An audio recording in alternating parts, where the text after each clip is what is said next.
The idea of a person is not love, it's a projection. Romanticizing caused me so much pain and so much disappointment. My expectation was not aligned to reality. I felt resentment, not only towards myself, but more so the relationship and the other person, which was not healthy.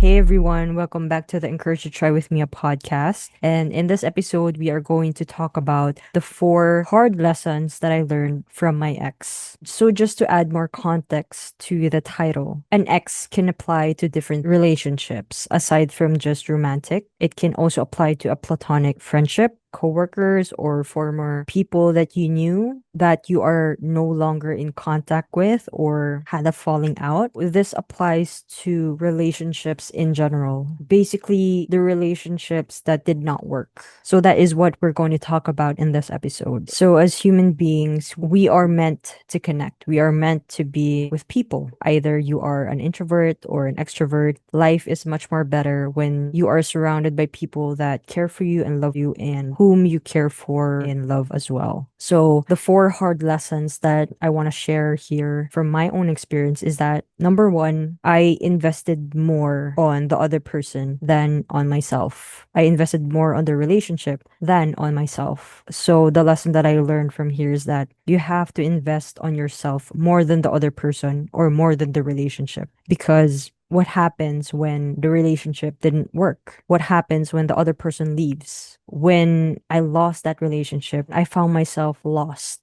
depressed, all the negative things because I did not invest in myself. I did not took care of myself. I felt like I was giving every piece of myself that I was running on empty. At the end of the day, I felt resentment, not only towards myself, but more so the relationship and the other person, which was not healthy because you can't give from an empty cup.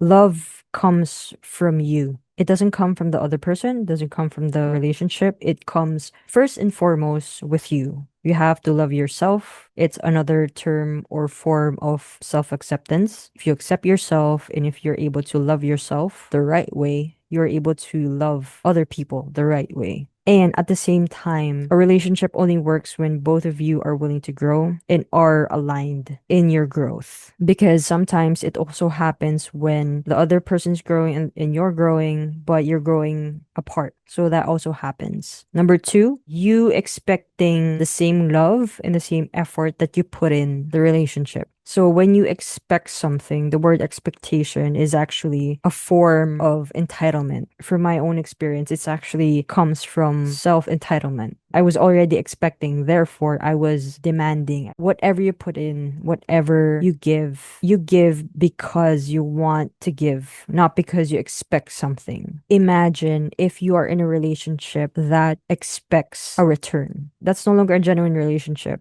because a relationship is built from genuine intent. When you're demanding it and expecting something in return for something that you gave, that's no longer a genuine connection, but that's already a transactional relationship. It's okay to communicate what you expect out of the relationship, but you shouldn't demand. And number three, the idea of a person is not love, it's a projection. I was more focused on the idea of the person in my head than the person who is in front of me. Once I was able to learn self awareness, that's when I realized that I think I was not really in love with the person, but the idea of the person. And therefore, there was a lot of friction. Again, I was expecting so much from this person because I have this idea in my head of who they are. So I was not genuinely having the right intent in terms of loving that person. Another thing is that my standard of love was actually from romantic movies, from film.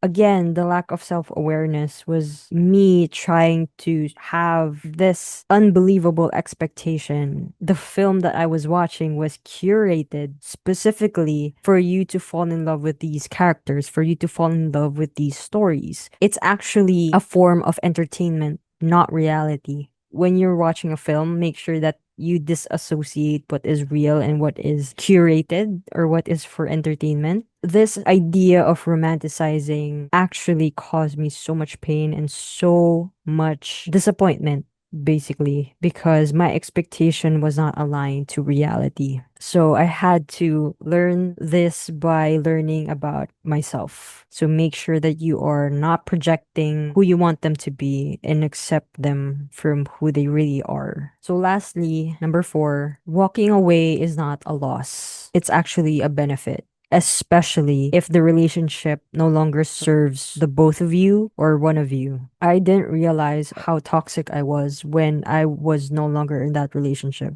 because my focus was investing in that relationship. My focus was investing on the other person and making it work. But once I lost that relationship, I was forced to redirect that attention to myself and do the inner work. That's when the healing started. That's when the change happened. It helped me grow as a person because someone was willing to walk away. Someone was willing to say enough is enough. This is no longer serving me, no longer serving us. It's more harmful to be together than to be apart. So it was a blessing in disguise. Yes, it was painful, but was it worth it? I would say that it was so worth it, but you have to be willing to do the work. So those are the 4 hard lessons that I had to learn from my ex. And again, ex can apply to ex-lovers, relationships, co-workers, etc. So I hope you got a lot of value from this episode. See you on the next episode.